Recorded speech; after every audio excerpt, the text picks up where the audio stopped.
Hey, what's up everybody? It's Steve again, Harmless Rebel, and this is going to be the first response video for my 800 subs contest.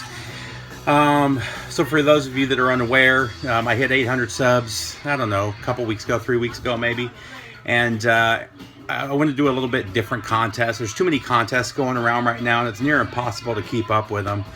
And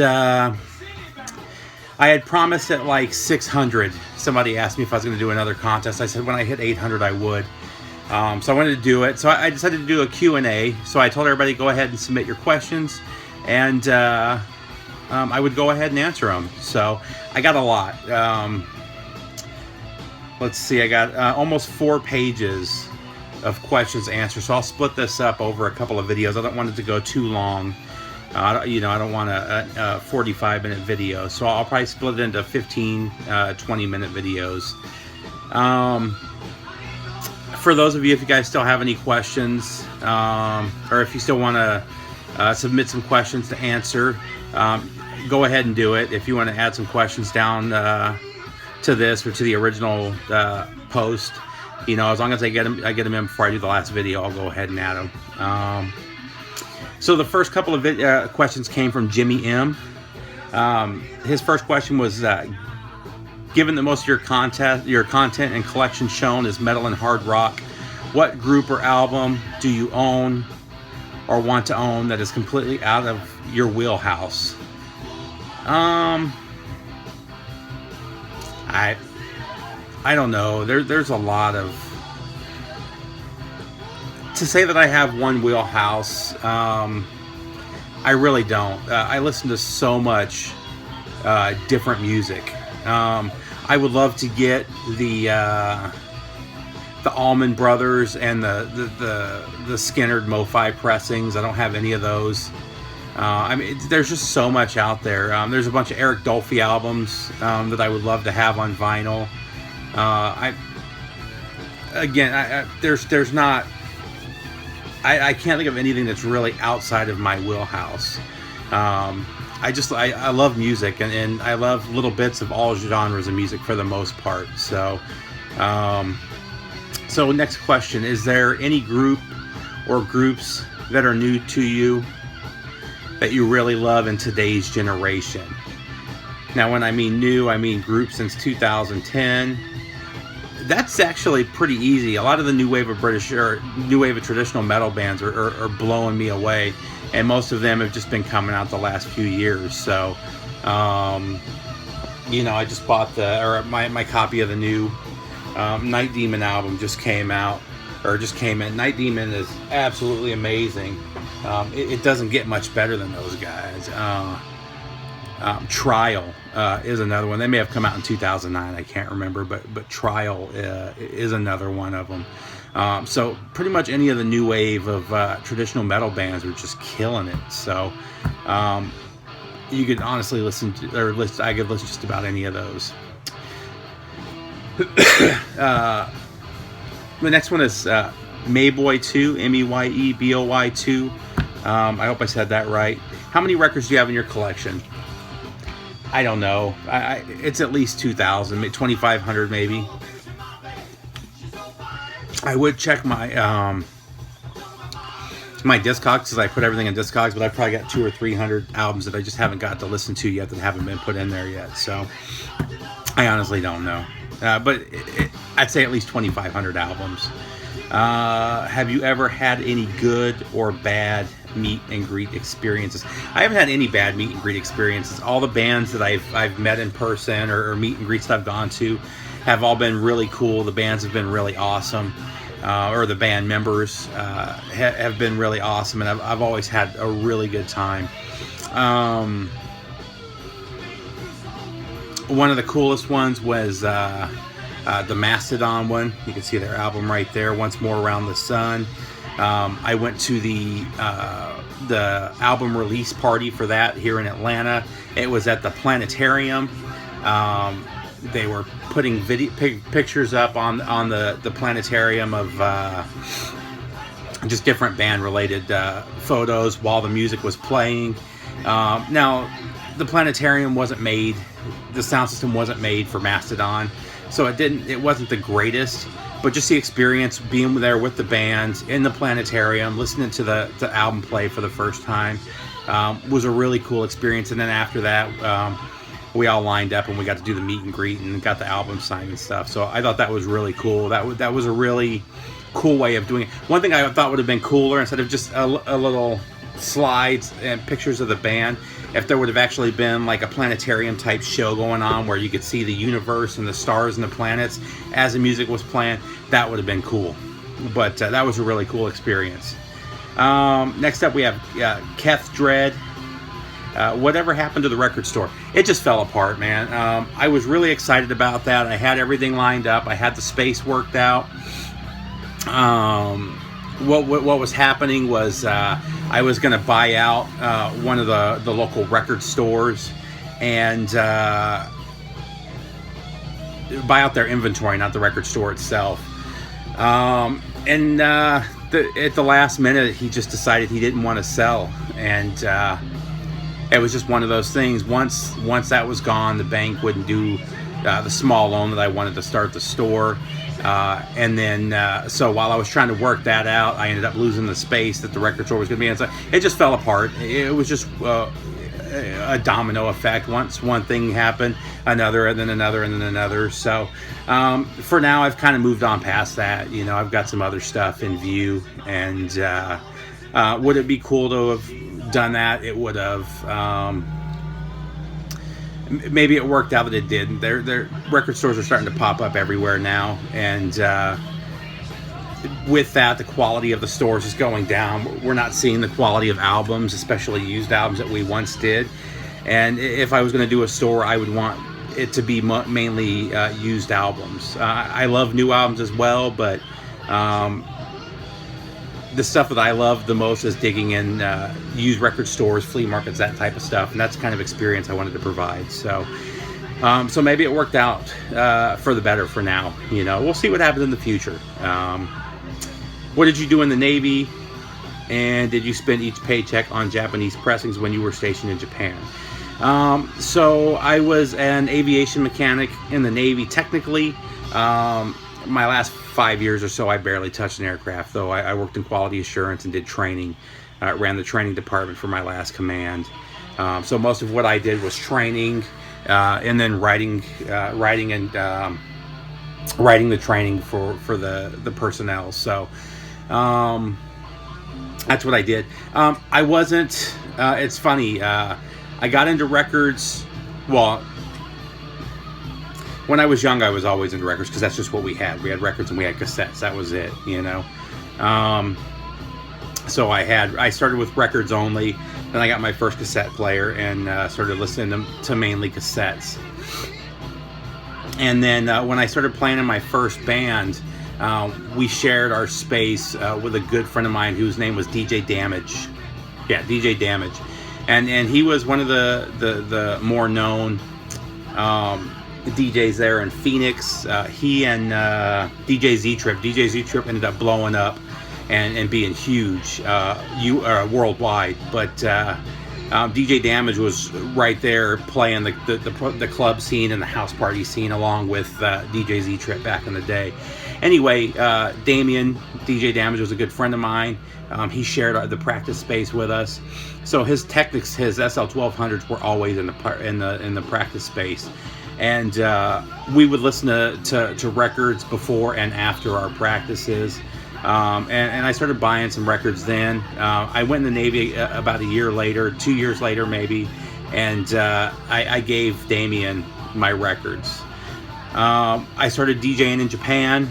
I had a small bit of records. I did that for only about 6 months before I switched over to CD DJing. The CDJs came out, and at that point, my CD collection got up to 5,000 or 6,000 CDs. So for most of my time in Japan, I wasn't buying actually, I don't think I bought any vinyl while I was in Japan. And even the CDs that I bought most of them from the base just because they were expensive out in town. I did buy a lot of Japanese CDs, don't get me wrong. Especially the metal CDs, because a lot of them had tracks. The Japanese pressing have additional tracks, basically the tracks that are on singles.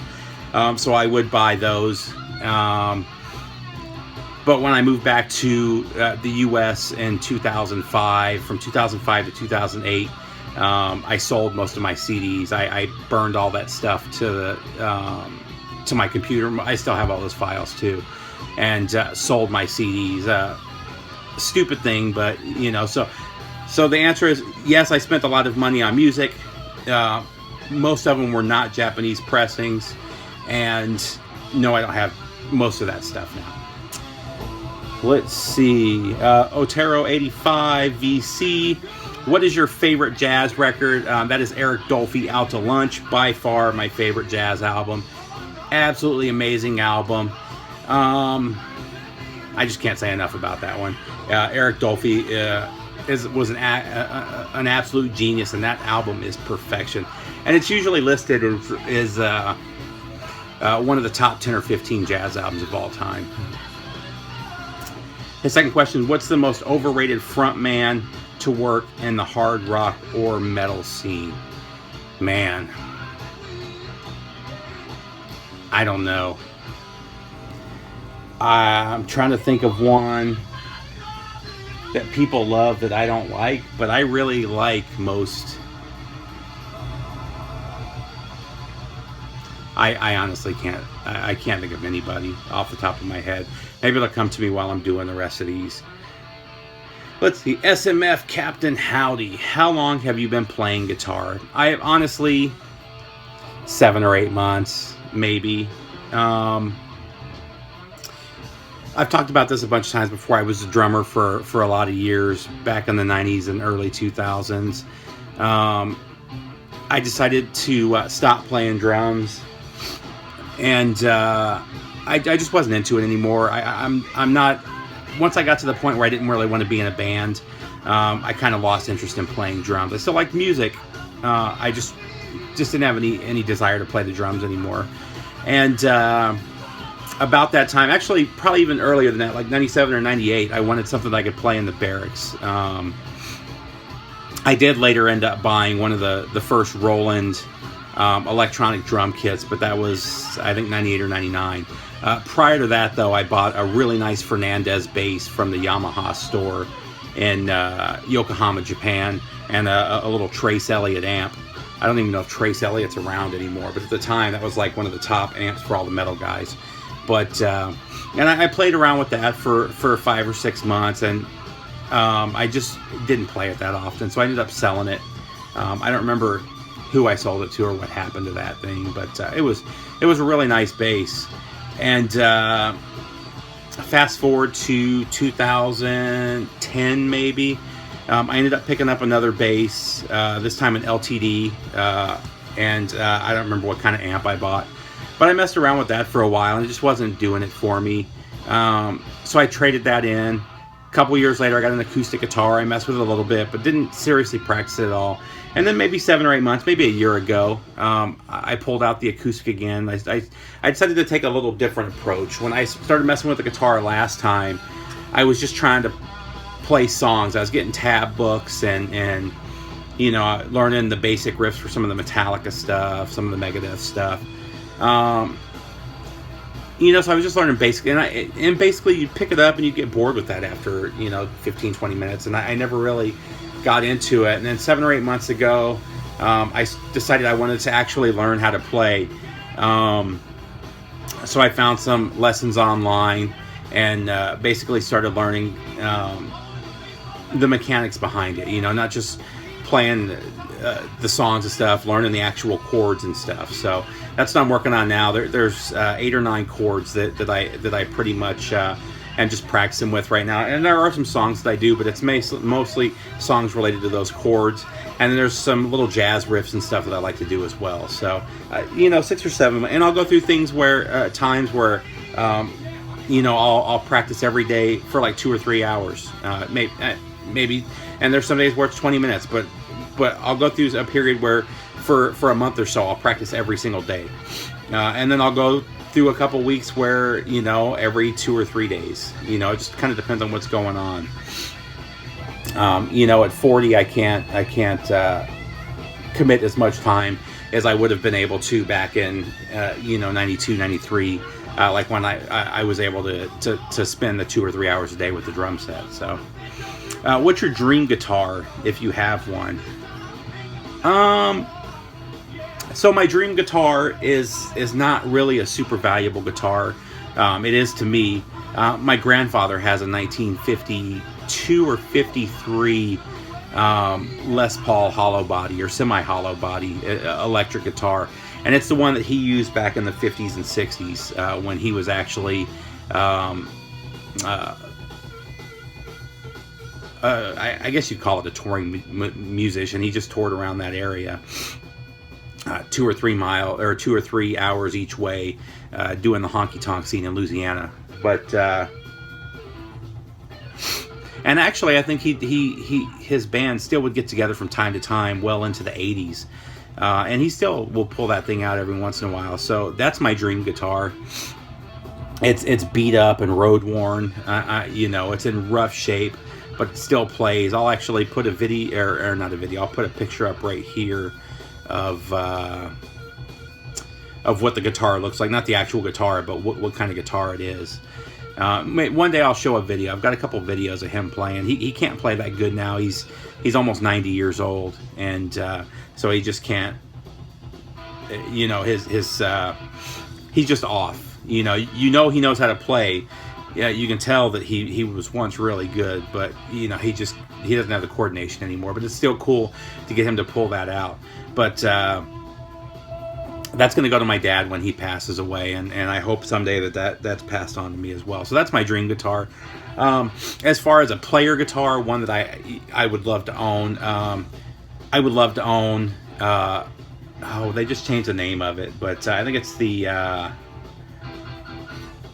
an American Strat or American Professional Stratocaster is what it's called now. It was the American Standard. The one I want is the HSS. What that means is you've got a humbucker on the bridge. The bottom pickup's a humbucker. Then you've got 2 single coils. The new ones have a new humbucker called the Shawbucker that sounds absolutely amazing. So I want one of the newer, either the final model of the American Standard Strat or the new model of the American Professional Strat. Either one of those I would love to have with that Shawbucker. They're about $1,000. Maybe it's $1,200. I can't remember. It's right around there. And maybe a year from now or 2 years from now, when I'm a lot better, I may invest that kind of money in a nice guitar. But for now, I'll just stick with the LTD that I'm playing because it sounds really good.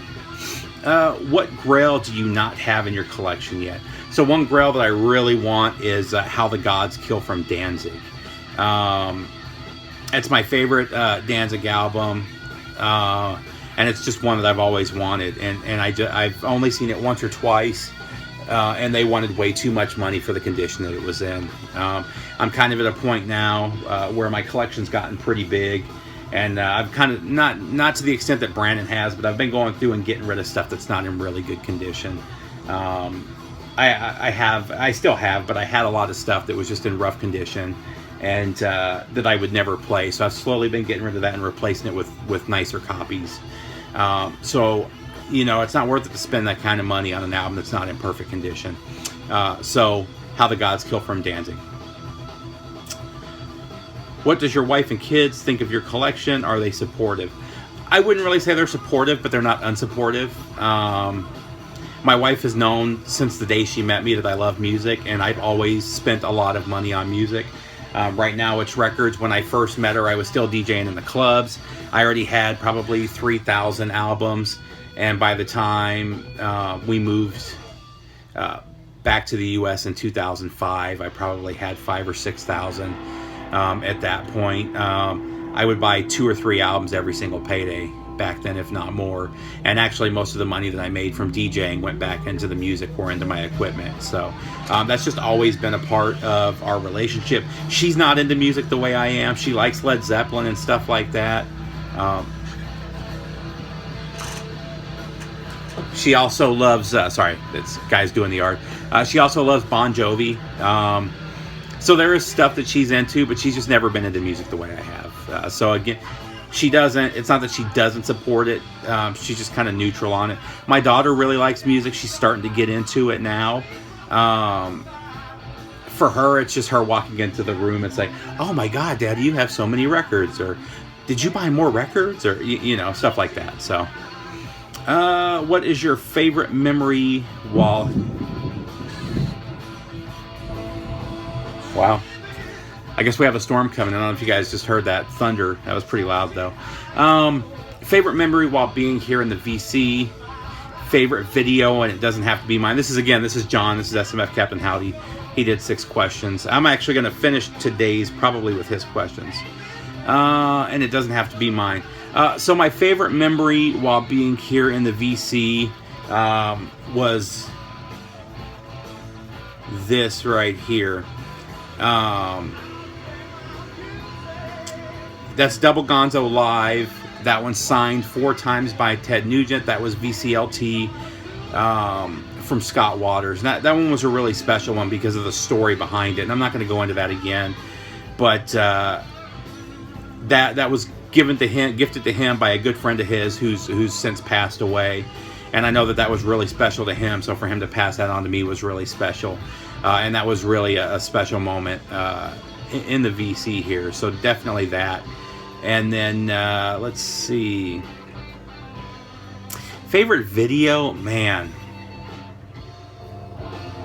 Actually, my favorite video probably is yours, John. It's so one of his very first videos was a 5 random albums. And he probably picked like 10 or 15. And he pretended like he was pulling a new album every time from his Kiss collection. And he pulled out like 15 different copies of Kiss Alive. It was all different pressings. It was all different copies that he had. He wasn't just pulling the same one over and over again. And that one was hilarious. That was a great video. That one is one of the first ones that comes to mind. So, let's see. How many VC members would you truly consider a lifelong friend? I would say 3. There are 3 that I talk to regularly that I will more than likely talk to even if or when I stop doing VC videos or they stop doing VC videos. So I would say 3. And I would venture to say that you 3 know who you are without me saying anything. So I'm going to do Captain Handlebars last. And we haven't even made it. We're at the 22-minute mark and we haven't even made it through half of the first page. There's a lot of questions. So Captain Handlebars questions will be the last couple. What are your views, opinions on Record Store Day? I think I'm cool with Record Store Day. I know a lot of people complain. It's been commercialized. It's this, it's that. You know, the whining about the flippers. I'm cool with all of that. I've seen what it's done for the record stores. The record stores that have done it right. One of the record stores I go to every year is always complaining about Record Store Day, but he'll buy like 3 copies of a few albums. You know, he'll mark them up to 5 or 6%, whatever it is, the markup, and then complains that he's not making money off of Record Store Day. He's just not doing it right. Then there's another record store that I go to where he has live bands come in. He'll do maybe 5 or 6 copies of every single album on Record Store Day. And then everything in his store is 20% off for Record Store Day. And I talked to him. I don't know how he's done this year because I haven't seen him. But I know the last couple of years he has made enough on Record Store Day to pay his rent for the entire year just on Record Store Day. And I know 3 or 4 record stores that have similar stories where they may not make enough to pay their rent for the whole year, but they make a very significant amount of money. And it's not from the Record Store Day stuff. It's from the other stuff that they do, and the other stuff that they put on sale. And that's, Record Store Day wasn't intended for the record stores to make a whole bunch of money off the Record Store Day stuff. When you're paying $11 and you're selling it for $15, you're not going to make a lot of money. And there is one store here that marks it way up. They almost double all the prices. I don't know how they get away with it. They're not supposed to, but they do. people have complained. Record store day people don't seem to care. So it just depends on how you do it. As a collector, I think it's cool. I love getting a hold of limited edition stuff. There's always that collector side of me that wants the thing there's only 200 of worldwide. I miss out on stuff. Stuff doesn't get sold here in the U.S. like they did that Pink Floyd album. I think it was last year. They only did like 200 copies, and it was only in the UK. That's cool. Do I want some of that stuff? Yeah. But that's just kind of part of it. There's stuff that I've gotten a hold of that they only did 200 or 300 copies of that's worth $150 now, that's there in the collection. So I'm cool with all that. Even the flippers, I don't mind it. If somebody wants to get up at 7 o'clock or 4 o'clock in the morning and go wait in line for 3 hours, buy up everything and put it on eBay, cool. I don't care. From the and even the record stores, I've heard of record stores that will put aside one copy of everything and then sell it on eBay. That's still helping them make money and still keeping the record store open. So I don't mind that either. I usually get everything that I'm looking for record store day one way or another. I don't feel like I've ever paid way too much for any of the record store day albums. I mean, if you've another thing about that is there's a lot of places that you can't get that record store days. Smaller towns, areas in the country where there's no record stores. Without places like eBay, even if they mark up the prices, you're not going to get that stuff. And if you keep an eye out, if you wait a couple of weeks, those prices usually go down on eBay anyway. You can still get it for $2 or $3 more than what it was sold for on record store days. So everybody, I've never gotten everybody getting so upset about the flippers or getting so upset about the 9 times out of 10 you had the same chance of getting that record. If you would have gone to the record store 4 hours before it opened and waited in line, you could have gotten it too. So let's see, what was his next question? Do you think the resurgence of vinyl today is just a trend? If so, how long do you think it will last? Yes and no.